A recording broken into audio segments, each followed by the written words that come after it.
O assessor, ele não é o cara que vai ficar falando só de investimento, ele vai falar de planejamento patrimonial e financeiro. Então é o cara que tem que entender, falar de empreendedorismo, de tributação. Então eu brinco que o resumo da nossa profissão é fazer você economizar ou ganhar mais dinheiro. Quando eu estou preparado para o próximo passo. Essa informação que o pessoal está tendo aqui pode ser que mude a vida dela em 20 anos, a relação familiar.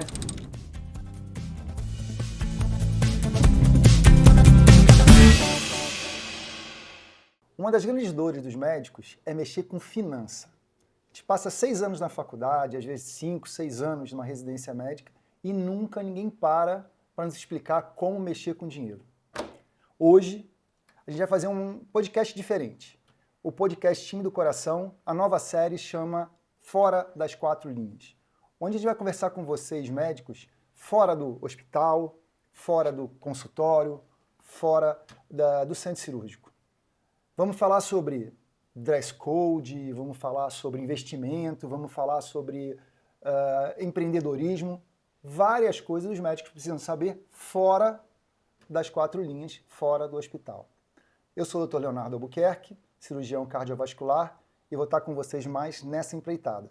Comigo, Leandro, sempre o meu braço direito, Leandro Neves. Isso aí, vamos lá, Leandro. Começar esses novos episódios aí, muita coisa legal, muita coisa que a gente pensou, né?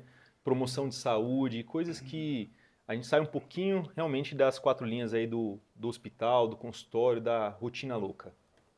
E para começar, nada melhor que mais um craque, não é craque da medicina, mas hoje é craque do investimento, o meu amigo, acho que eu posso chamar de amigo, Com certeza. Marcelo Malta, diretor, presidente da Arcane Investimentos, que veio direto do Rio de Janeiro para conversar com a gente aqui. Boa. Obrigado por ter vindo. Prazer. Viu? Prazer estar aqui, obrigado pelo convite. Prazer Acho que é um tema nosso. importantíssimo da gente falar. Como você já mencionou aí, muitos médicos ficam largados, né, nesse sentido da vida e só vão cuidar desse tema quando já estão ou no final da carreira ou ali no meio, onde com alguns arrependimentos de tomar de decisão. Enfim. Já se perdemos bastante. Exato, acho que tempo aqui a gente vai nisso. poder agregar bastante nesse tema para dar uma direção, né? Uma luz Legal, pessoal. Marcelo. Me fala um Prazer. pouquinho aí como você começou a tua vida nisso aí, Marcelo. Nesse mundo, né? Nesse Pô, mundo. muito bom. Então, eu comecei com 22 anos, eu abri a empresa, né? Eu já gostava um pouquinho... Na verdade foi assim, a minha mãe, ela foi gerente de banco. Então a história já começa aí. Ela era do mercado financeiro, mas gerente de banco. E ela começou a atender um pessoal, ela era do PAB do Projac, que é lá no Rio, onde fica ali a Globo, enfim. E ela atendia um pessoal que era muito desorganizado financeiramente, tanto com a parte de investimento quanto a parte pessoal. E aí ela saiu, abriu uma empresa de consultoria financeira, só que ela faz muito aquela parte micro, né? Então, planilhar a vida da pessoa, etc., uma questão de mentalidade também. E trabalha a parte de serviços de concierge. Então, resolver pagar conta, resolver o dia a dia da pessoa para a pessoa ficar livre e se preocupar né, com o que mais importa ali. E aí ela terceirizava o serviço de alocação, de investimento do que tinha na época, hoje em dia já avançou muito, com alguns assessores de investimento diferentes. Certo. Um da XP, um outro de um outro local. Ela perdeu a confiança. Mas nesse isso outro fora local. já do banco. Isso fora do banco, Isso depois fora que do ela banco. saiu, que ela abriu a consultoria. E aí teve um dia que ela chegou, Marcelo, por que você não faz a prova, abre um escritório e tal, você toma conta aqui dos clientes, porque ela perdeu confiança num assessor que fez uma coisa errada, né? Certo. E já a gente entra aqui nessa questão, né? Uhum. Ética. E ela concentrou tudo num assessor da XP, que ela confiava, era um cara bom de fato. E aí esse cara deu a ideia para ela abrir um escritório, ela não podia, não fazia muito sentido para ela na época, ela me deu a ideia, eu fui lá abrir o escritório. Aí comecei a atender uma carteira, na época de 20 milhões. Essa carteira em um ano foi para 80 milhões, os clientes gostaram do trabalho, continuaram trazendo mais recursos, indicando muito também. Perfeito. Aí eu fiz uma junção com o escritório de 20, então a gente virou um escritório de 100. E aí a gente veio crescendo aí numa média 30%, 40% ao ano. Hoje a gente está com 1,5 bi, mais de 3 mil clientes e um time de assessores lá bem grande, equipe de produtos. E só enfim. cresce. Só cresce, graças a Deus. Que assim continue. Que Deus quiser, se Deus quiser, né? Marcelo, então assim, isso é que você falou, acho que é uma coisa fundamental, né, cara? Assim, nós como médicos, cara, a gente tem uma formação muito, muito longa.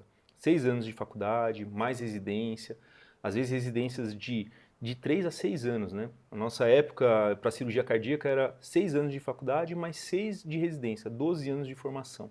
Sim. E a gente sai para o mercado de trabalho já com uma idade um pouco mais avançada. Vendo seus amigos de outras áreas que não médicas, já trabalhando, já ganhando seu dinheiro, e quando a gente sai ávido para poder ter aquela viajar, trocar de carro, ter um carro bom. E a gente acaba que num valor absoluto, né, comparado a muitas profissões e até o nosso país, a gente ganha bem no valor absoluto, Sim. mas às custas de muito tempo dedicado a isso. Sim. E o médico hoje, ele é dependente do quê? Do seu tempo. Então eu acho que, é o que você falou, assim, eu não estou no final da carreira, espero estar bem longe disso, mas já começo a ter esses arrependimentos. Por que não ter começado a fazer um investimento?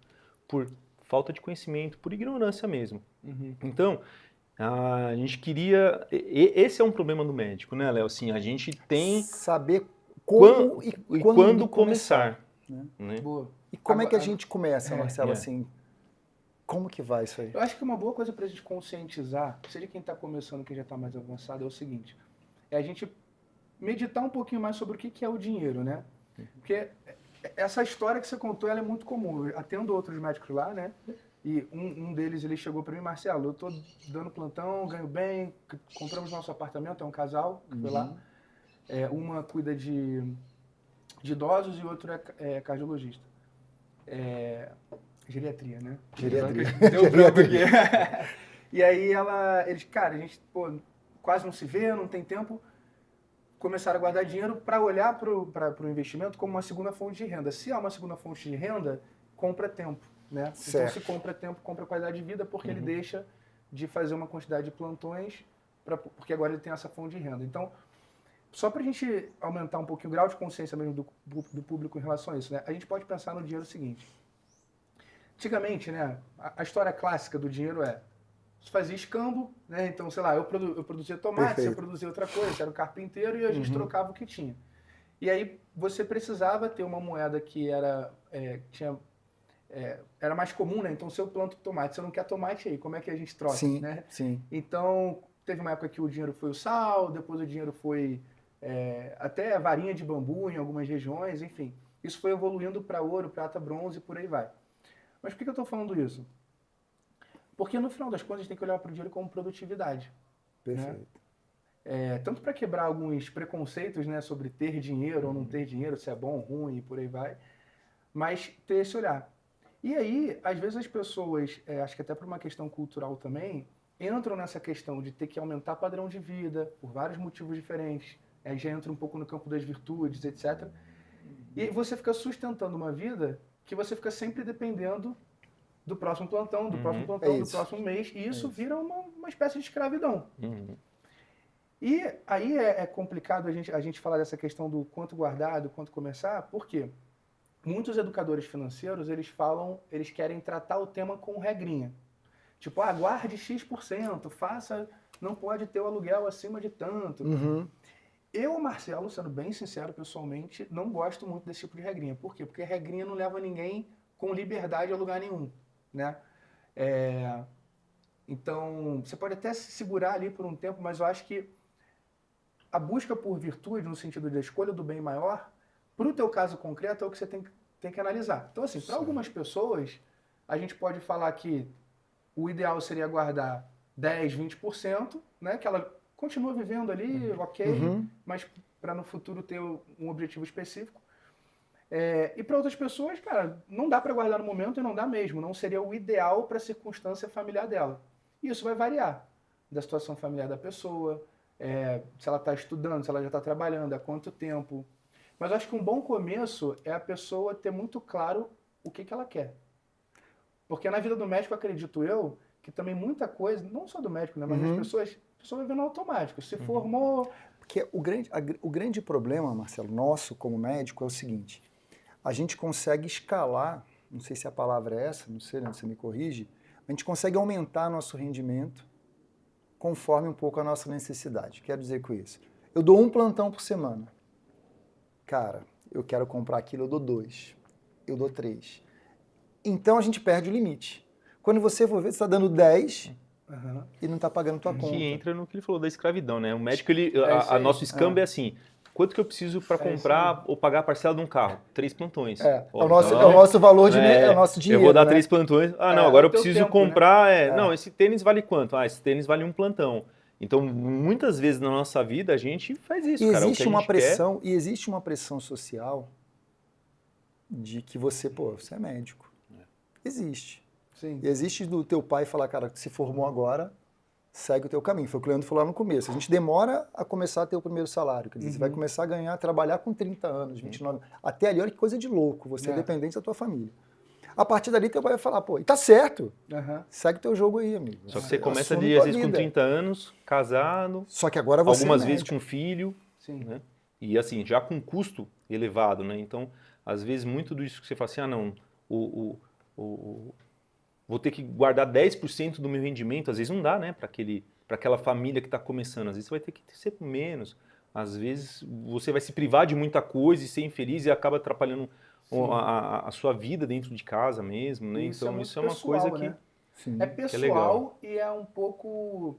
Assim, eu brinco que a minha profissão ela é, em certa medida, terapêutica, né? Porque a gente tem que Sim. saber um pouco dessas coisas. Inclusive, eu fiz 2 especializações em psicoterapia, uma época, não sei se eu já falei isso contigo. Não. Mas eu fiz uma de 18 meses e uma outra que era um curso mais curto. Porque é uma coisa que é relevante. Você falou dessa questão do tempo, né? Por que eu falo dessa história da produtividade, etc? Porque eu sempre brinco o seguinte, imagina que eu seja um plantador, que eu planto tomate, né? Mas eu não tenho terra, então, na verdade, eu planto tomate na terra de alguém. E a cada X tomate que eu planto, eu recebo um pedaço disso, né? Perfeito. Eu brinco que essa história é como se fosse o CLT. O que é o CLT? E não tem nenhum problema, não existe nada moralmente superior, mais nobre, não. Só a realidade dos fatos em relação a dinheiro, né? Então você é contratado por alguém para produzir alguma coisa, algum serviço, enfim, trabalhar em alguma área. E se o custo daquela empresa não compensa para ter você lá, né? Não faz sentido. É como se fosse assim, pô, eu te pago 5 tomates para tu plantar 2, entendeu? Não faz sentido. Mas a gente pode pensar no CLT como alguém que está plantando na terra de outra pessoa, né? Em algum momento, você pode juntar uma quantidade de produtos, né? Aqui eu estou falando do tomate, então vou ficar falando do tomate até o final. Que você consegue trocar, sei lá, por uma terra. E aí tu começa a trabalhar na própria terra. A gente pode falar que isso seria o autônomo, que é o que mais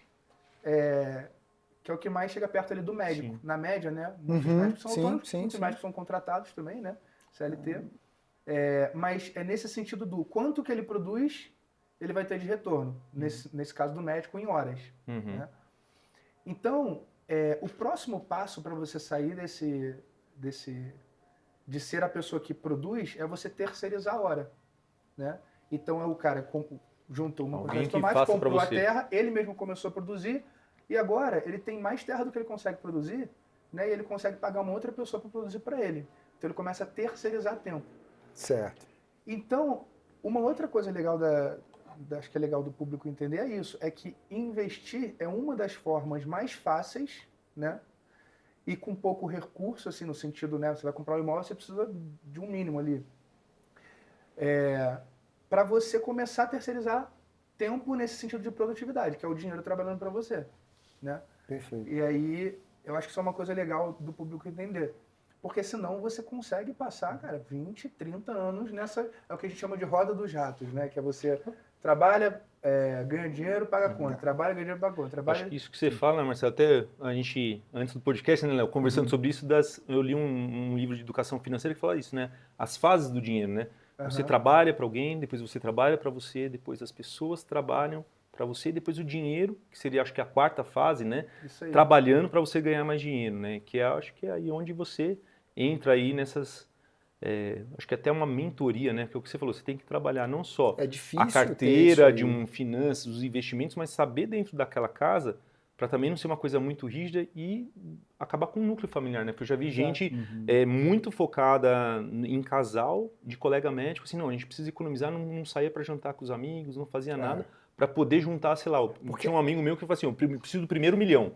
Então ele dava plantão, cara, assim, insanamente, 3, 4 plantões por semana para juntar esse primeiro milhão. E assim, cara, só que isso levou a término de casamento, tudo. Sim. É porque vira uma jornada dolorosa, não vira uma jornada virtuosa, né? Porque aquilo ali passa a ser mais uma dor do que um do que uma, né, o dinheiro passa a ser uma coisa... É, Mas é difícil pra gente, viu, Marcelo, assim, lidar com esse dinheiro. sim. Você sabe que você é o que toma conta hoje dos meus investimentos. E é difícil você, às vezes, parar e falar não. Então, ouvir o não de alguém que você confia, né? Porque você fala Sim, não sim, pra sim. caramba, né? Você vai falar, cara, não, parou, Aham. não dá esse Por quê? passo aqui. É, Aí tu fala, pô, o Marcelo tá agora se metendo aqui no meu... Mas o que eu vou falar? Tá bom, Marcelo. Não é não, beleza. vai ter que fundamentar, Mas pra né? Eu gente... acho que ajuda, porque o ser humano é um bicho que se esquece, né? Então, assim, acho que às vezes, acho que é uma espécie de...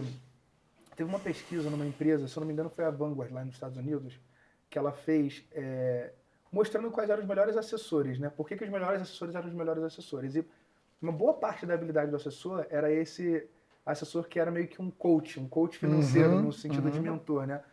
Porque eu acho que é isso, assim, não é um não aleatório e porque tem que guardar e etc. Mas porque você me falou que tinha um objetivo específico. Então, existe uma rota, né? E aí, nesse sentido que você falou, qual que é o limite, né, entre você estar num caminho virtuoso ou vicioso? Porque acabar com o casamento não é uma coisa boa. E eu acho que é essa compreensão que você tem que ter. Por quê? O que é o vício? São hábitos que te conduzem ao mal, né? E o fruto é ruim, né? Com o tempo é ruim. A virtude são bons hábitos, né, que te levam ao bem. Então, pô, sei lá, eu quero juntar 1 milhão. É um objetivo. Acho que é uma coisa legal para o pessoal ter clareza de como começar, acho que é isso. Eu tenho um objetivo. Quero ter 1 milhão. Por que ele quer ter 1 milhão? Ah, porque eu não quero ficar escravo de ter que dar plantão, quero ter tempo para minha família. Pô, beleza, é um motivo nobre, ou seja, um bem. Agora, se essa busca pelo 1 milhão, no caso que você falou, ela passa a ser uma coisa tão grande de tempo na vida da pessoa que não há uma espécie de equilíbrio, não um equilíbrio metrificado, porque não tem como você saber como é que eu estou no equilíbrio ou não. Às vezes trabalhar 10, 12 horas por dia é o correto mesmo para a sua fase de vida ali. Mas você vê que acaba sendo uma espécie de paranoia mesmo, né? Pô, tem que um milhão, a custa de quê? Então acho que articular essas coisas é uma coisa complexa, né? Envolve vários outros temas, inclusive para além da finança, mas eu acho que é um cuidado que se deve ter. Então por isso que nesse sentido eu não gosto muito de trabalhar com regrinha. Eu acho que a regrinha ela pode engessar de maneira burra mesmo, desculpa esse termo. Sim, burra, mas assim, não tem outra refletida, palavra. né? Então, eu acho que é isso. Eu acho que o primeiro ponto é a pessoa ter clareza do o que ela quer, né, nessa parte das finanças, o porquê que isso é importante a longo prazo e medir, né, em certo... até que ponto ela está sendo mesquinha, né? Eu também não sou aquele cara do, tem que guardar por causa do café, por causa disso, não tenho... Porque o dinheiro está aí também para servir a gente, né? Sim. Então, porra, eu ganho dinheiro para acumular, mas na jornada isso não é leve, isso não é ponderado. Eu ia Então, até te fazer uma pergunta, acho que você me respondeu, né? Então, para você, a gente não tem que ter um valor fixo de guardar. Pensar num percentual e alguma coisa que seja também, obviamente, tenha um motivo, tenha uma métrica no final das contas, mas que não tenha isso não seja maior que a tua felicidade. Eu acho o seguinte, imagina que você... Então, é isso mesmo, minha resposta é, não acho que tem um número, mas eu acho que tem que ser uma reflexão, acima de tudo, sincera. Por quê? Porque tem aquele cara também que o cara ganha bem, ou não ganha... Assim, vamos lá, ganha bem. Bem o quanto, né? É difícil, subjetivo. Vamos lá, o cara ganha... Para a realidade brasileira, um cara que ganha 20 mil por mês, é um cara que ganha bem. Não é um cara rico, mas é um cara que ganha bem. Consegue ter uma vida, sair num restaurante, eventualmente viajar. E às vezes o cara, por conta de querer manter um certo padrão de consumo, né? Por motivações diferentes, ele diz que não dá, mas dá, né? Entendi. Então, é nesse sentido que você tem que ser... Como é que eu vou dar essa resposta para a pessoa? Ela tem que ser sincera. Agora, imagina um cara que ganha 20 mil e tem uma esposa que por algum motivo pessoal ou não trabalha e não complementa a renda, enfim. E o cara não quer morar num lugar muito simples porque é mais inseguro e, cara, precisa pagar a escola, bom, não sobra muito mesmo, beleza? Então, eu acho que a cabeça dele, nesse momento, talvez não caiba guardar 100, 200, 300 reais, que não vai fazer também grande diferença, mas seja, como é que eu posso fazer para ganhar mais dinheiro, né? Então, é nesse sentido que eu não gosto da regra, mas eu acho que a gente pode ajudar as pessoas a pensarem com sinceridade, né? Então, avaliando ali, geralmente, quando eu converso Individualiza. com o cliente, pô, cara, mais ou menos como é que é teu custo e tal. Então, às vezes, o cara, sei lá, come em restaurante 5 vezes na semana, cara. Pô, cara, come 2, Uhum. né? Então, quando eu falo muito da questão do o dinheiro, no sentido da virtude, é isso. O que é a virtude da temperança, por exemplo? É o uso moderado dos bens criados. Então, pô, eu gosto ir no restaurante é bom, Sim. porra, todo mundo gosta, mas se eu vou no restaurante e de maneira que isso seja um custo muito relevante, que me tira de um objetivo maior e mais nobre, como, por exemplo, juntar dinheiro para trabalhar menos e ter mais tempo com meu filho, me parece que não ir no restaurante seria uma coisa temperada, né? Nesse É uma sentido. troca justa. Exatamente. É uma troca justa. Em outros casos, pode ser mesquinharia. O cara não quer nunca ir, né? Então, isso é difícil de medir, mas eu acho que o ser humano tem a anteninha da verdade. Então, com um pouco de sinceridade interior, a pessoa vai chegar nesse número, né? Pô, cara, dá para eu guardar aqui R$500 por mês. Beleza, R$500, esse é o teu começo. E aí você começa a criar o hábito. Entendi. E aí tu criou o hábito, você reforça o comportamento. E assim vai. É mais, você acha então nesse começo é mais às vezes o hábito, você quebrar um padrão, né? Quando você cria o hábito, aí você pode com desenvolver e sentido, você vai melhorando. Pessoal, quem está vendo a gente aqui, quiser fazer qualquer pergunta para o Marcelo, joga aqui no chat. Não é ao vivo, mas assim que possível a gente vai passar para o Marcelo, o pessoal da Arcane, para responder. Manda aí. Seguindo aí, Marcelo, quer fazer alguma coisa aí? Acho que agora, assim, o que a gente essa primeira etapa, né, que a gente, de como começar, né, que o Marcelo, a gente sempre ficou nessa formulinha, né, eu acho que isso já é muito legal. Mas, Marcelo, assim, hoje, pensando assim, ó, um cara que já começou, que já está há um tempinho e tem ali um fundinho de reserva. O que você acha legal, assim, de investimento hoje? Né? O que você sugere? Que se a gente fosse o seu primeiro cliente hoje aqui, a gente quer ter um padrão de vida legal, mas consegue guardar um pouquinho ali. Como é que você sugere, assim, os investimentos? Boa. A resposta é que ninguém quer ouvir. Depende. A gente faz, às vezes, muito essa, né? Depende, cara. Pois é. Quando a gente vai falar de o que fazer com o dinheiro, a gente tem que avaliar algumas coisas, né? Dentre elas, a situação do fluxo da pessoa, né? Situação familiar. Do fluxo mesmo, quanto ela ganha, quanto ela gasta, etc. Do risco dela, desempenhando a atividade. Então, por exemplo, muito se fala da reserva de emergência. Então, você começa a guardar dinheiro para ter a reserva de emergência, que é aquele valor que fica disponível. Não é um valor que você vai travar, nem fazer nenhum investimento, não necessariamente travado, mas que tem um certo risco, então você não pode tirar daqui a 2 meses, porque pode estar no momento pior. Enfim, e conservador, né, nesse sentido. Perfeito. Só que para um autônomo, essa reserva de emergência, dependendo da profissão, ela tem que ser maior do que, por exemplo, um empresário. Porque às vezes um empresário, se ele fica ali 4, 5 meses com algum problema ou qualquer tipo de coisa, a empresa dele produz ainda, né? A renda dele não cai substancialmente. Uma pessoa que depende muito do tempo hora trabalhado, já é uma pessoa que precisa de uma reserva maior do que a média. Então todas essas coisas têm que ser avaliadas, né? Também o grau de senioridade no emprego. Então, porque, por exemplo, a pessoa pode até perder o emprego ou ter algum problema, mas, cara, facilmente é realocada, porque ela já é uma pessoa muito mais sênior no mercado, né? Então, sei lá, um executivo da Ambev. Pô, esse cara, se ele sair do mercado, ele volta a trabalhar a qualquer momento, assim. É um cara que tem muita experiência. Então, são coisas que a gente avalia para decidir o que fazer. Tá. Né? Agora, quem vai começar a guardar, isso eu acho um ponto fundamental das pessoas entenderem, até para economizar tempo, né? É o seguinte, às vezes as pessoas ficam numa paranoia de, putz, vou começar a estudar investimento para poder saber aonde colocar o melhor. Só que a pessoa está guardando, vamos supor, vamos trazer um número aqui, R$1.000 por mês, né? Meu custo de vida é, falando de médico aqui, vamos supor 15 mil, tá? Claro que isso tem uma elasticidade gigante, mas lógico, vamos fazer botar uma média. Número, 15 mil. Se eu tiver que ter, vamos botar 5 meses da minha renda, eu tenho que juntar, então, 15 vezes 5, 75 mil. Ou seja, se eu consigo guardar R$1.000 por mês, eu preciso passar 75 meses guardando para formar só a reserva de emergência. 7 anos. Que é basicamente a aplicação do CDB do banco tradicional, que vai ter liquidez. O objetivo não é render muito, é render de forma disponível. Nesse momento que a gente está gravando o podcast, até que o CDI está muito alto, que é a taxa de juros aqui no Brasil. Não, o CDI não é a taxa de juros, né? Mas numericamente é igual a taxa de juros no Brasil.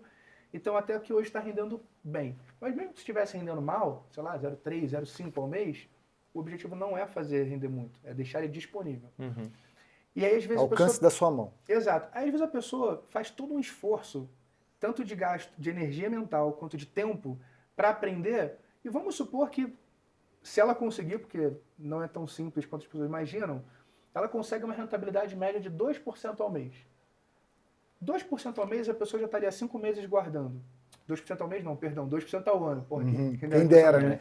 2% ao ano. Então, ela estudou e ela conseguiu montar uma carteira melhor, que na média rendeu 2%, vamos botar 3% até, 3% ao mês. Quando você pega isso aqui de maneira prática, 3% ao mês em cima, vamos botar de 10 mil, R$300. Foi o que ela conseguiu no ano por ter feito uma alocação mais eficiente. Marcelo, você está dizendo que não importa rentabilizar bem? Não. Importa muito, inclusive, porque é uma bola de neve, né? Quando você joga isso em 10 anos, é um valor relevante. Mas para o início, é muito mais importante aporte do que uma rentabilidade boa. Né? Entendi. Então é nesse sentido que eu sempre instruo o pessoal que está começando a...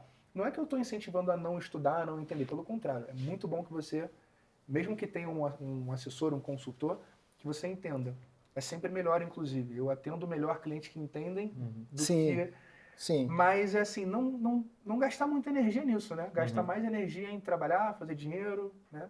E se preocupar mais com os aportes mensais. Isso é uma coisa legal do pessoal. Porque a gente como médico, né, Leandro, a gente não tem tempo realmente para isso. É. Eu tenho alguns amigos que alguns, você até, pelo menos que eles passam, que eles conseguem ter uma boa rentabilidade, tem mais tempo, que dentro da medicina existem vários tipos de especialidades que vão te requerer um tempo maior ou menor. Mas eu falo da minha dor, assim, eu não tenho habilidade, nem tenho tempo, e eu acho que nem gosto de trabalhar com isso. Então, o que a gente precisa? De um ambiente seguro.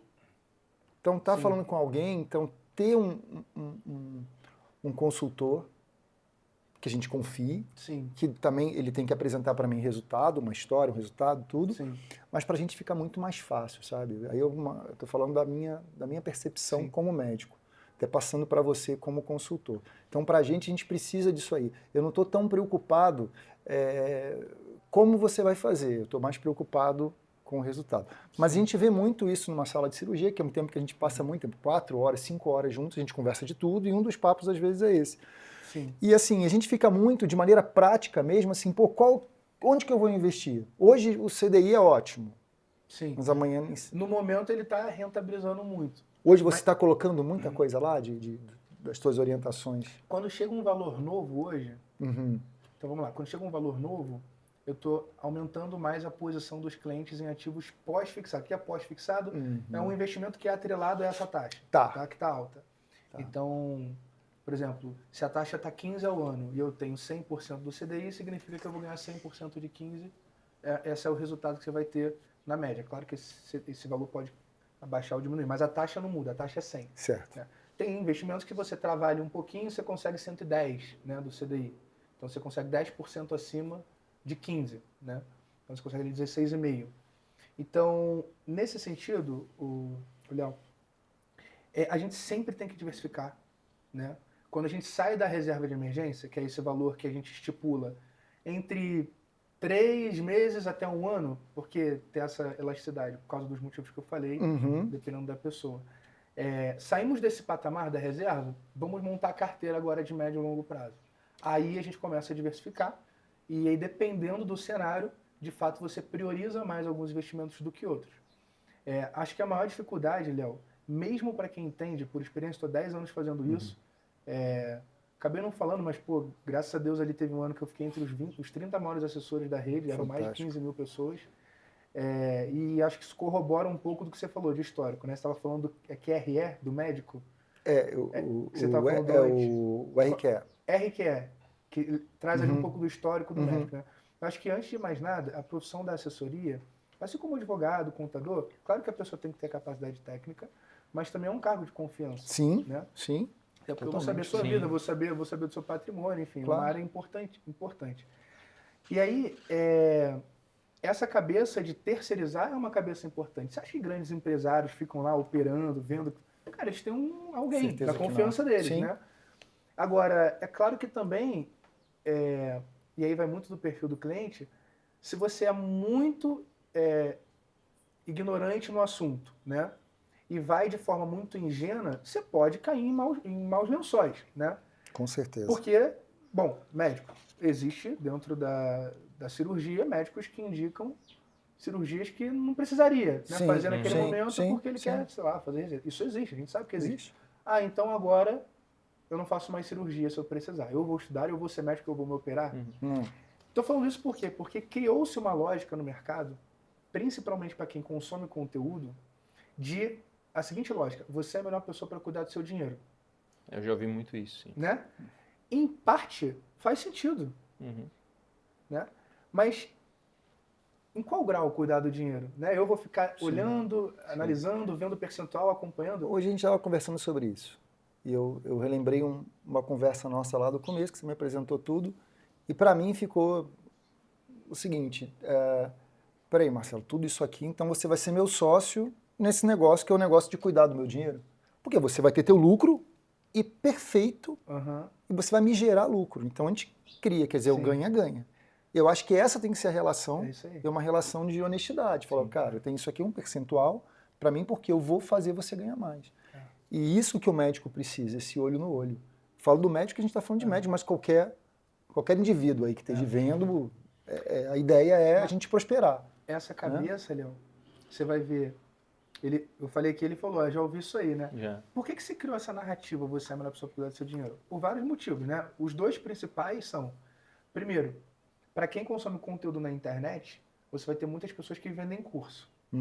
E a gente sabe que a internet, até do ponto de vista de método mesmo, de venda, etc., você cria uma coisa chamada narrativa. Sim. Essa narrativa tem que bater numa dor, né? E qual que é a dor de algumas pessoas que não tiveram bons assessores ou consultores? Teve uma época do mercado que o assessor de investimentos ele só era remunerado pelo produto que ele indicava.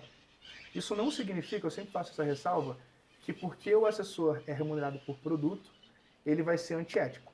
Assim como o cirurgião que pode indicar uma cirurgia que não seria necessária, está sendo antiético, né? Então, mas existe esse mercado. Então, basicamente, são 3 formas principais ali que o assessor dentro de investimento tem como ganhar dinheiro. E aí existe sim um certo conflito que um percentual de assessores, talvez maior do que o percentual de médicos antiéticos, de fato alocam os recursos dos clientes em investimento que não seria o ideal para o cliente. Ou não seria ideal porque o produto é ruim mesmo, né? É um produto ruim, um investimento ruim, ou não seria o ideal no sentido de proporção. Então, o cara deveria ter 5% naquele investimento, o cara bota 15% porque paga bem. Né? Entendi. E aí, com o tempo, você teve muitos clientes que foram lesionados nesse sentido. Performance ruim, começa a sentir que o assessor toda hora fica trocando uma coisa que outra ali muito sem fundamento. E aí, criou-se essa narrativa dos vendedores de curso, você é a melhor pessoa para você cuidar do seu dinheiro. Por conta disso, por conta dessa dor que é verdadeira e é real. Só que muita gente não sabe de 2 coisas. Primeiro, que não existe apenas essa forma de remuneração do assessor, que é o que você falou de eu ser seu sócio, eu vou explicar rapidinho. E que nem todos os assessores que são remunerados por produto são antiéticos. Né? A principal forma de você ver isso, porque de fora é muito difícil do cliente distinguir isso, acho que a principal forma é histórico de crescimento. Porque o assessor que faz coisas antiéticas, ele cresce devagar. Né?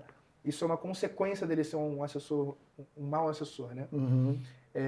Então, isso é uma coisa. Você acha que ele é mais lento no crescimento? O assessor que trabalha errado por essa parte de comissionamento. O cara que investe em produtos que não são tão bons, por quê? Porque o cliente fica, daqui a 2, 3 anos sai. Ele não fideliza. Ele não fideliza, ele não consegue ficar 10 anos com o cliente. Isso é a pergunta que eu ia fazer para você agora, assim, como é que eu identifico isso? Porque assim, eu já ouvi muito isso daí. Não, ele não vai pôr o seu dinheiro no que é bom para você, vai ser onde ele ganha mais, o que é vantajoso para ele. O que eu já vi muitas vezes também do próprio banco, o que o banco te oferece é bom para o banco, talvez não seja bom para você. Mas como é que eu identifico, às vezes, como é que eu posso ir atrás de um assessor e falar assim, pô, esse cara aqui, igual o médico, né? Eu vou levantar a capivara dele. Deixa eu ver quanto que ele, qual que é a mortalidade, como é que é o serviço que ele trabalha, como são os resultados dele. Existe alguma forma da gente de auditar isso aí? De procurar isso ou saber? Ou é mais pela... É complexo, porque essa pergunta, aqui o público é médico, né? Em sua maioria. Sim. É igual você falar assim, pô, vou no hospital, como é que eu sei se aquele cara é complexo, né? Porque é um tema que você não... Como é que você vai pegar Às o vezes as histórico do pessoas cara? acabam Mas acho que mascarando um pouquinho, É. porque também trabalha ali. eu acho que existem alguns indícios. O primeiro é o tempo que a pessoa está no mercado, se ela tem uma carteira não necessariamente grande, mas que cresce com constância. Uhum. Então, às vezes, você pode ter uma pessoa que tem 20 milhões de carteira e que é uma pessoa excelente. 20 milhões de carteira hoje é uma carteira pequena no nosso mercado. Então, acho que tem alguns indícios. O primeiro é esse. O segundo é com que capacidade, com o tempo sendo assessorado, você virou cliente de alguém. Você consegue perceber se aquele cara é bom ou não, se ele faz explicações plausíveis ou não, se ele é claro ou não. Você consegue perceber essas coisas. As explicações não são tão claras, né? Durante um período, você falou de resultado, né? Durante um período, se você é um cliente moderado, durante um período, é natural que a sua carteira ela possa ficar abaixo do CDI. Ou seja, abaixo do parâmetro dos investimentos conservadores. Então, aí, uma pessoa que está com uma carteira moderada, está passando por um problema, por um momento ruim do mercado. Então, o CDI está rendendo, sei lá, 14, tua carteira está rendendo 8. Se você não entende nada e só olha para resultado sem confiança plena e sem buscar o mínimo de compreensão, porque não entender muito, mas é o mínimo de compreensão, aí você vai e conversa com alguém, com outro cara, pô, isso aqui tá uma merda, tá tudo errado, não sei o quê. Isso aí. O mercado é fogo. E você já está inseguro. E tu já está inseguro. Então, assim, resumo, é complexo. Mas uma das formas de você ver é isso, é o histórico, capacidade de mostrar clareza. Agora, uma outra coisa que provavelmente você também não sabia é o seguinte, que na profissão da assessoria financeira, você não existe apenas esse método de remuneração que é o por produto. Existe um outro método, que é o que a gente pratica lá no Grupo Arcane, que é o que a gente chama de FII fixo ou FII basis, que é como funciona hoje na maior parte dos Estados Unidos e nos principais mercados desenvolvidos, como por exemplo na Inglaterra. Que funciona assim, eu recebo um percentual da sua carteira anual. E tudo que viria para mim de remuneração variável volta para você, seja em taxas ou seja em dinheiro mesmo, na conta corrente. Então eu não tenho remuneração variável dependendo do que eu te indique, e eu só tenho uma remuneração fixa anual. Então é óbvio que se eu ganho fixo do seu patrimônio, eu vou ter mais retorno se eu faço o seu patrimônio crescer. E no caso de uma pessoa que está construindo uma carteira, se ela toma uma decisão mais acertada ou não, vamos lá, um cliente que tenha 300 mil, vamos supor. Tudo bem, eu estou te atendendo com 300 mil, mas eu tenho uma carteira, vamos supor, de 50. Então, se eu faço o teu 300, 1 milhão do outro cliente, 500 mil do outro, rentabilizar mais, eu estou rentabilizando 2%, 3% de 50 milhões, né? Que é o que eu estou ali assessorando. Então, você consegue, você nesse sentido é sócio, que foi o que ele brincou, né? Você é meu sócio, pô, quanto mais rápido o patrimônio crescer, melhor.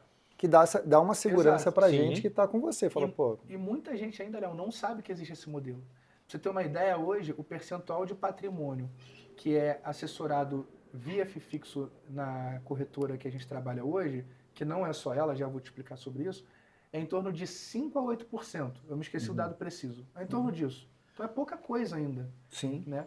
Todo o resto ainda é por produto. Os clientes estão nessa remuneração por produto.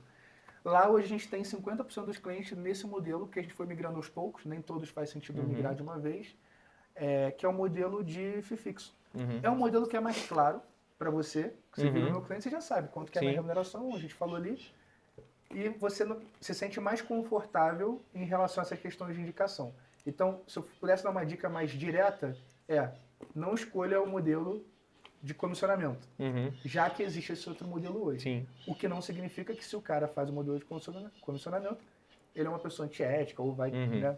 Mas existe sim um conflito, obviamente. E hoje, Marcelo, assim, você acha que a gente tem todas as carteiras, né? Hoje as do banco estão rendendo muito bem, tudo, tem diversos recursos, mas e em outra moeda? Você acha, na dolarização, você acha que vale a gente investir em outra moeda, com a situação política do país, tudo? Eu acho que eu acho que é um erro técnico, qualquer pessoa que esteja me ouvindo, que tenha uma assessor consultor e não tem dólar, eu vou te explicar por que muitas vezes eles não indicam. É um erro técnico, é um erro grave de alocação, por vários motivos. Um deles, que é fácil da gente perceber, só da nossa percepção, né, histórica mesmo. Você olha para trás, você sabe que, quando o dólar estava 2 e pouco, todo mundo achava que era o fim do mundo. Depois o dólar foi para 3 e pouco, todo mundo achava que era o fim do mundo. E o que significa aumento do dólar na prática? Significa perda do poder de compra. Sim. Saiu um estudo da FGV no final do ano passado, depois da declaração do Haddad, que ele veio com pacote fiscal abaixo do que o mercado previa e o dólar explodiu. Foi para 6,30 no final do ano passado, depois recuou. E aí nessa mesma época saiu um estudo, não lembro se foi um pouco antes ou depois da FGV, que mostrava o quanto que uma pessoa que formou patrimônio no Brasil deveria ter em dólar para ela ficar neutra da perda do poder de compra. Por quê? Como nossa economia, boa parte dela é dolarizada, se o dólar sobe, as coisas ficam mais caras. Sim. Né? Então, equipamento médico, você importa, tecnologia, enfim, uma série de coisas, Os commodities. grãos, enfim, alimento, tudo é dolarizado. Então, se o dólar hoje ele aumenta nos próximos 5 anos 50%, você tem um impacto no preço das coisas. E uma coisa fundamental das pessoas entenderem é que perda de poder de compra não tem a ver com aquela inflação que sai no jornal. Aquele lá IPCA, o IPCA esse ano foi 6%. Não é difícil a gente perceber que, às vezes, no ano a inflação é 6%, mas o plano de saúde aumentou 15%, 20%. Né? A carne, o arroz, enfim, as coisas ficam mais caras numa velocidade maior. Então, se o aumento do dólar significa perda do poder de compra, significa que ter dólar é uma forma de você proteger o seu poder de compra. Então, o que é o poder de compra? Olha, eu juntei aqui um patrimônio, né? Vamos botar um número aqui, 1 milhão. Se esse patrimônio não corrige pelo menos dessa inflação, não dessa inflação teórica, mas da inflação real, aquele 1 milhão daqui a 10 anos compram menos coisas, né? Então, por isso que é um erro grave. E o estudo da FGV mostrou que para clientes alta renda, o número é em torno de 18,5. Eu sempre arredondo para 20. Então, 20% da sua carteira em dólar é o número que você tem que ter para ficar neutro. Entendi. Ou seja, se o dólar triplicar, tu tá neutro. Não é nem que tu perdeu, nem que tu ganhou. Entendi. Você tá no jogo só. Tu tá neutro. Né? Mas assim, quando eu penso num investimento em dólar, eu estou investindo fora do país. E se eu preciso, mais daqui a 10 anos, trazer esse dinheiro, eu pago um imposto sobre isso? Isso é uma coisa tranquila de se fazer? Vale a pena? Vale a pena, é uma coisa tranquila e funciona igual qualquer tipo de investimento que você faça no Brasil. Você já reverte em real, né? Quando você... Porque se você decidir trazer esse recurso de volta, você paga imposto sobre a valorização do câmbio, igual como se fosse uma valorização de um imóvel, de uma ação, né? E o imposto do investimento lá fora vai depender de qual investimento você está fazendo, se é bond, se é ações, enfim. Mas não existe um imposto a mais, não existe um imposto a mais que não compense, né? Isso é um ponto. Um outro ponto é que não necessariamente para você dolarizar a carteira, você precisa mandar o recurso lá para fora. Dependendo do tamanho do cliente, eu recomendo que não faça, inclusive, né? Mas hoje em dia você investir lá fora é super simples. Lembra que antigamente esse negócio de investir era só para quem tinha 1 milhão? De fato, você ter acesso a investimentos bons era complicado. Hoje em dia, com tecnologia, com plataformas, aumentou a concorrência, etc. Lá fora você consegue abrir uma conta, mandar $1.000, $500. É isso que eu ia te perguntar. Quando eu tenho que fazer essa minha virada? Na minha opinião, eu acho que é uma mistura não só da coisa financista, tá? Então, eu acho que assim, se o cara for fazer sozinho, é melhor ele comprar investimentos no Brasil, tá? Então, se o cara está começando a formar patrimônio, etc., você pode comprar um índice, por exemplo, como o IVVB, que replica a Bolsa Americana em dólar, só para você ter uma exposição em dólar. É só um exemplo, tá? Não é uma recomendação nem nada. Não, entendi. Se a pessoa tem assessoria, né, você ali quando tem em torno de 300, 400 mil, já faz sentido você enviar mesmo o recurso lá para fora, né? É uma questão de diversificação até geográfica mesmo, né? E esse percentual é importante que seja um percentual que você não precise tanto. E às vezes, você não precisa nem ter essa cabeça de retornar o recurso. Às vezes pode ficar lá, né? Claro, se você precisar, você traz. Aí são várias variáveis para a gente analisar isso, né? Mas não necessariamente porque você levou, você precisa trazer de volta. Você consegue manter o patrimônio lá fora tranquilamente e viver, né? Você vai viajar, você usa o patrimônio que está lá fora, e por aí vai. Eu tenho aquelas contas que são contas internacionais. Não tem nada a ver com isso. Tem a ver com isso. Tem a ver, por exemplo, eu tenho uma específica que eu compro... Ilhas Caimã, lá... Algumas continhas, né? Essa não pode falar. Isso é até engraçado, sabe por quê? Muita gente... É engraçado, muita gente associa offshore, que são as empresas, como coisa fraudulenta por causa de político, né? Que é como o político, às vezes, enfim, esconde dinheiro, etc. Mas você pode abrir uma empresa lá fora, é aconselhável a partir ali... torno de 400 mil dólares, é um volume mais alto, né? Porque imagina, para o cara mandar 400 mil dólares, quanto que ele tem que ter de patrimônio Sim, total? sim. Então é um volume maior. Se tiver no teu 18,5%.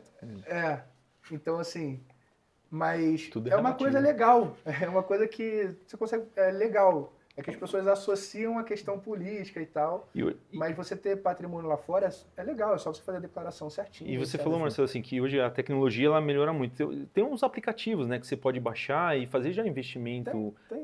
em dólar, mas assim, você como um assessor, né, com a sua empresa, você já faz isso. Então, vamos supor que eu me torno um cliente seu. Você me orienta já, isso aqui eu vou Exato. investir Eu em oriento dólar, quanto, tudo. quando e como. E como? Então, quanto ter, Isso é bom para, acho que como ter, se você vai ter uma offshore, você vai abrir uma conta pessoa física, se você vai abrir uma conta pessoa física acima de 100 mil dólares, é numa plataforma específica, porque é melhor. Sim. Se for abaixo, tem outras plataformas que são melhores. Você orienta essa proporcionalidade na sua empresa, né? Porque eu acho que isso que é legal, cara, pra gente, porque Que a gente não cara, sabe. não sabe, é cara. complexo. É a mesma coisa que assim, ó, você chegou com um problema de coração, eu falei assim, ó, Marcelo, eu tenho que fazer 3 pontos, mais uma plastia no seu ventrículo e uma plastia na válvula mitral. Você vai falar assim, Tá. faz. Você vai me É o entregar melhor. bem? Faz. Porque, isso aí. cara, tem coisas que são muito difíceis mesmo. E dá um certo receio, né, Léo? Assim, Com certeza. É uma coisa que você Não, fala, é quando cara, você vai sempre caminhar por um caminho que é muito espinhoso. Aham. E dá medo, porque Sim. é muito duro ganhar, né? Sim. E perder É. é assim. E a gente fica com medo daquela pessoa não estar tratando com o carinho que a gente trataria. Né? Por isso que é um cargo de confiança e por isso que o modelo do FII fixo, ele alinha muito essa questão do interesse, que é óbvio que eu tenho interesse de fazer o seu patrimônio crescer mais rápido. Só para finalizar esse tema, desculpa te cortar, Léo, Claro. por que muitos assessores não indicam o cliente investir patrimônio no exterior? Tá? Porque, em média, quando um cliente manda recurso para o exterior, o retorno do assessor, na média, é um pouco mais baixo. Tá?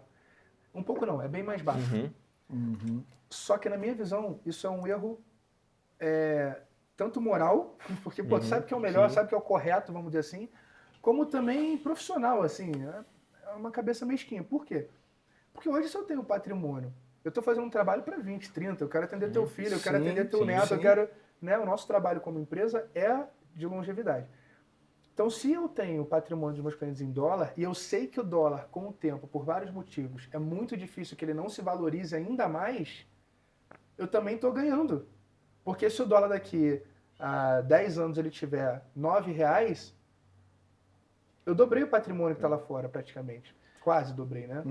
acho que assim, não tem Então é uma nenhum- cabeça muito, muito mesquinha do assessor Eu acho que não tem faz nenhum isso. investimento que seja um retorno que seja melhor que a confiança, né? Porque, cara, confiança é tudo. Um indica o outro. É o que você falou, se você deixa um patrimônio para nós bom, meu filho vai ter uma questão de patrimônio. Ele vai ver que eu tive um case de sucesso e vai continuar com você, com a sua empresa, com seus sucessores, né? Acaba sendo, acho que como qualquer negócio, acho que o networking, que a gente perguntou como saber, perguntar para quem está fazendo e com quem está acompanhando. Acho que o network é sempre, né, o boca a boca, isso é de qualquer pesquisa, mostra que, que é o mais confiável é o boca a boca. Você pode gastar milhões com marketing, mas quando alguém falar para você, cara, compra, vai naquele cara ali, Sim.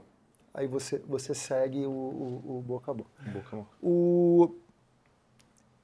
Uma dúvida que eu tenho aqui, que eu até descrevi aqui para não esquecer, tu acha de consórcio, imóvel, e aí? Boa.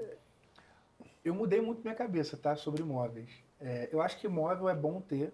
Muitos financistas falam que não, porque é aluguel. Eu acho que é bom ter. Mas depende do percentual. Eu não sou tão fã, mas eu também não acho um erro. O cara comprar Você imóvel. não abomina. Eu não acho. Eu não acho que imóvel vai valorizar por alguns motivos. Uma delas é a inversão da pirâmide etária aqui no Brasil. A gente tem uma população que está envelhecendo, né? Então já não nasce mais a mesma quantidade de pessoas e os empreendimentos continuam. Então, por uma questão de oferta e demanda, eu não acho que vai ter um boom imobiliário como a gente teve nos últimos 20, 30 anos. Isso é um motivo da faixa etária, mas tem também um motivo da própria questão do mercado financeiro, como foi criado dinheiro e estimulado o mercado nos últimos anos, enfim. Mas vamos supor que seja um pedaço da sua carteira. Então eu olho para o imóvel dessa maneira. Entendi. Então acho que um erro, por exemplo, teve uma vez que eu peguei tinha um cliente que ele juntou com com o tempo, assim, ele acumulou 3 milhões de reais. Poxa, é um patrimônio legal ali, ele já começou a ter uma fonte de renda, não era ainda o custo de vida dele, né? Mas era um bom complemento que ele não utilizava, né? E aí ele queria comprar um imóvel de 4. Sendo que ele estava numa posição profissional que ele tinha alguns riscos, né? Não existe tanta segurança assim no mercado dele, onde ele estava e etc. Então eu acho que era um passo muito além da perna, porque ele ia financiar uma parte, e aí um ano e pouco depois a renda dele caiu bruscamente, ou seja, ele ia se enrolar. Né? Entendi. Então é uma proporção que eu acho que não compensa. E o timing importa muito. O timing e o como, que é o que você falou, do consórcio, que Sim, eu entro na minha sim, opinião. sim. O que eu acho?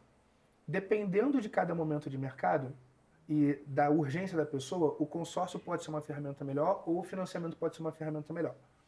Financiamento, todo mundo sabe, no Brasil é caro. Se a gente está falando de investir, que é fazer o dinheiro trabalhar para você pegar um financiamento, na prática, é você antecipar uma produtividade futura, porque você está pegando um dinheiro que você não tem, e você paga um aluguel do dinheiro, que a gente chama, né? Que é os juros. O que é os juros? É o aluguel do dinheiro. Eu alugo o dinheiro do banco, né? Então, o que acontece? Como o mercado imobiliário ele deu um boom, muitas pessoas financiavam imóveis a 10, 12% ao ano, só que o imóvel valorizava muito mais. O mercado já não está mais assim. Quando você ouve a pessoa falar, pô, comprei um imóvel há 10 anos atrás, dobrou o valor. Dobrar o valor em 10 anos é em torno de 7% ao ano. Eu já fiz essa conta, ó, deixa eu só fazer aqui de novo. Em 10 anos, ela está falando de 7,17% ao ano. Não é uma rentabilidade Tá fazendo assustadora. CDI Tudo tá bem, dando... tem um aluguel e tal, mas não é uma rentabilidade assustadora. Agora, uma vez que você decide comprar, ou quer se planejar para comprar, você pode fazer pelo financiamento, que é caro. Você faz o financiamento de 30 anos e você paga, na verdade, 4 vezes o valor do imóvel. Né? Todo esse valor a mais é juros. E a pessoa tem a sensação de que o imóvel é dela. Ah, que eu comprei meu imóvel próprio. Enquanto não está quitado, não é próprio, é do banco. Você está pagando para o banco ali. Ah, mas morar de aluguel é ruim. Você está alugando do banco. Assim, questão prática, assim, fato é, o imóvel ainda não é seu até que você quite, né? Então, existe a ferramenta do consórcio, que é uma ferramenta legal. Resumindo o consórcio, tá? Você pode... É uma forma de você levantar crédito, para falar de uma forma simples, onde o custo financeiro, que é o que equivale lá aos juros do banco, ele varia, mas fica no momento, entre 5% e 8% ao ano. Então imagina, você é meu cliente, aí você juntou patrimônio, papai, você, Marcelo, estou pensando em comprar imóvel, vamos fazer como? Eu tenho para te ajudar nesse objetivo seu. Sim. Decidiu fazer? Beleza. Se a gente faz pelo consórcio, ao invés de tu pegar um financiamento que hoje está em torno de 14%, 15% ao ano, você tem um custo financeiro de 8%, quanto é que é essa diferença aí? Bota aí 6% em cima de 1 milhão. 60 mil ao ano. Você está economizando. Imagina isso em cada tomada de decisão de pessoas que investem em imóvel, que compram outras coisas também, carro. Então, uma economia é relevante. Então, o como fazer é relevante. A ferramenta de consórcio é uma ferramenta boa, é uma ferramenta que também as pessoas vendem errado, muitas vezes. Então, vem para cá, você vai pagar X, vai contemplar em 4 meses. Cara, não é bem assim. É quando você não precisa daquilo para agora, né? Dá para você... Mas é uma poupança?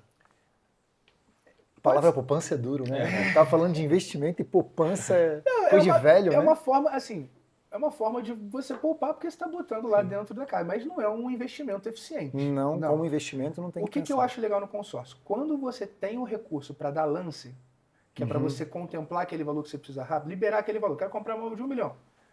Se você tem em torno de 350 mil, botando aqui numa média, você consegue contemplar entre 3 e 6 meses. Tá. Dependendo do timing do mercado, aí você consegue fazer. Agora, se tu precisa para amanhã, aí não dá. O consórcio não vai...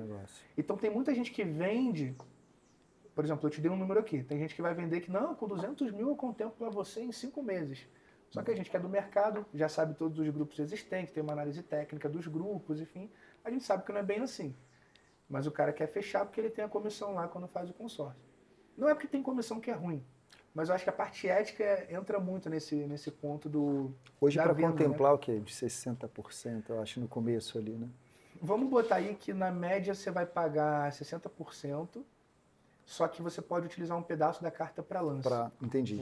Ela entra Então, vamos pegar um caso prático aqui. Ó. Vamos supor que na média, dependendo do time, você consiga contemplar com 60% em 5 meses. Então, se eu vou comprar um imóvel de 1 milhão, eu tenho que fazer uma carta de 1.428.000. Por quê?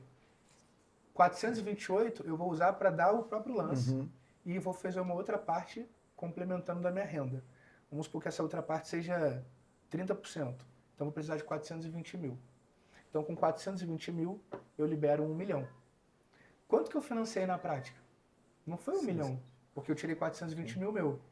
Eu financei 580. Quando eu falo do custo financeiro, que é quanto me custou pegar emprestado esse dinheiro, eu faço em cima desse valor. Tem gente que fica com a conta lá embaixo, porque ele faz em cima do 1 milhão. Entendi. Só que não, o valor que você pegou emprestado não foi 1 milhão. Tu já aportou os Você já tirou um pedaço que poderia estar rendendo. Enfim, então acho que essa dinâmica do consórcio é uma excelente ferramenta. Eu tenho, inclusive. E aí tem várias estratégias com consórcio. Você pode fazer para comprar, você pode fazer para reformar, você pode fazer eventualmente até para vender essa carta. Existe esse mercado também. Sim. A carta contemplada, mas... Eu tenho um amigo que ele tem uns... Cara, deve ter uns 30 consórcios. Né? Tá sempre contemplando e vende a carta contemplada, ele faz dinheiro com isso. É isso aí. Isso aí é papo para outro dia. Mas é uma boa ferramenta, tá? Que, Uma sabendo boa usar, ferramenta. faz parte também dessa minha carteira. Desse arsenal Olha, eu brinco aí. o seguinte, o que a gente, o assessor, ele, às vezes as pessoas olham, assessor ou consultor, tá lá, a gente tem as duas modalidades. Assessor é porque ele é vinculado a uma corretora, o consultor é porque ele pode gerir o patrimônio que também está fora da corretora. Independente de qual serviço a pessoa tenha, o assessor ele não é o cara que vai ficar falando só de investimento, ele vai falar de planejamento patrimonial e financeiro. Então é o cara que tem que entender, falar de empreendedorismo, de tributação, né? A gente conversou sobre isso, reduzir tributação que a pessoa não sabia que podia reduzir, né? Então ele tem que saber falar de planejamento patrimonial. Então eu brinco que o resumo da nossa profissão é fazer você economizar ou ganhar mais dinheiro. Perfeito. E isso tudo que a gente está discutindo aqui são ferramentas. Consórcio é uma, recuperação tributária é outra, investimento internacional é outra. São ferramentas para fazer você ou você fazer você ganhar mais dinheiro ou economizar. Essa que é a ideia. Vou fazer uma pergunta difícil, acho, para você, mano. Olha que pergunta, eu sei que a resposta é muito complexa, mas assim, quando eu estou preparado para o próximo passo, né? Quando eu posso arriscar um pouco mais? Eu sei que vai depender de cada um, mas a gente consegue ter uma metrificação assim, que obviamente eu vou saber que para ele é 10, para mim é 5, para ele é 6 e tal. Mas quando, na minha vida, eu falo assim, cara, agora eu vou dar aquele próximo que eu posso dar aquela esticada, aquela diferença, entendeu? Profissional ou de investimento? De investimento. Boa. Eu acho que depois você tem a reserva de emergência. Na parte teórica é isso. Você formou aquela reserva, que é o valor que você não pode comprometer, se dali para cima você quiser ter mais risco, é possível. O que a gente avalia é o grau de consciência e a nossa profissão é educacional, Léo. Então, por exemplo, a gente vai falar de um investimento mais arriscado. Eu vou ter que deixar claro, olha, o que pode acontecer e tal, qual que é o horizonte de investimento. Aí eu posso explicar, Léo, isso aqui é uma coisa para 3, 4 anos. Eu posso explicar se falar, Marcelo, beleza, vamos embora. Aí passar 6 meses você ficar desesperado, porque é uma questão comportamental, psicológica, cada um tem um jeito, né? Isso acontece na minha profissão, inclusive, bastante. O cara fala, não, tô tranquilo, não preciso, não sei o quê. Meu irmão, se passou 1 ano rentabilizando 3% abaixo da média, o cara fica desesperado. Então, acho que esse quando vai muito dessa questão psicológica, né, da pessoa, que a gente avalia também.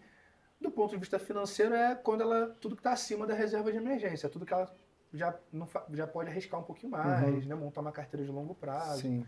E quando a gente fala de arriscar, Léo, isso é uma coisa muito curiosa. Tô 10 anos fazendo isso, conversei já com centenas de famílias e pessoas, né? Muitas pessoas se dizem conservadoras até entender. Renda fixa e tal. Só que no nosso trabalho educacional, eu vou lá, pô, nosso trabalho é próximo. Eu vou lá e te explico uma coisa, te explico um negócio. Te explico sobre... Faço uma reunião de 40 minutos contigo, eu te explico tudo sobre ações, etc. Você entendeu. Você se sente confortável para fazer.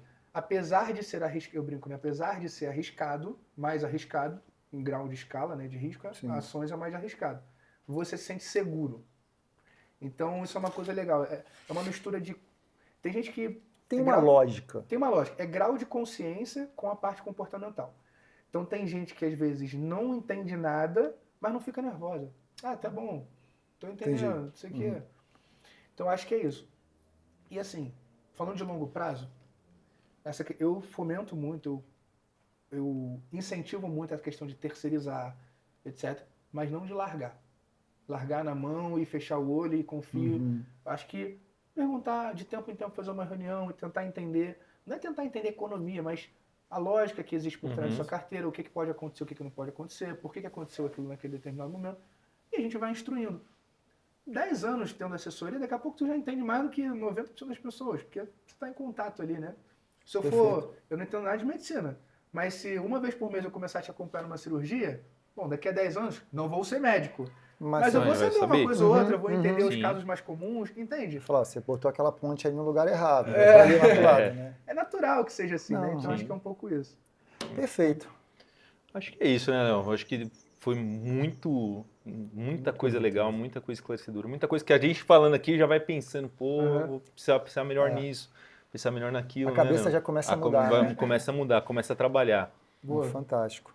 Marcelo, mais uma vez, cara, muito obrigado. Obrigado de coração vocês. mesmo por ter vindo aqui. A gente sabe o trabalho que deu você sair lá do Rio. Foi um prazer. Mas na próxima você convida pra gente fazer lá. Fazer lá na praia. Fazer lá na casa dele, na lá é praia, fantástica. Eu boto isso aqui na praia. Então, gente, obrigado beleza. a vocês, de verdade, pelo convite. Foi um prazer de verdade, Léo. Pô, eu fico muito feliz de poder agregar nesse sentido, porque essa informação que o pessoal está tendo aqui pode ser que mude a vida dela em 20 anos, a relação familiar. Então, eu realmente fico muito feliz mesmo de poder agregar.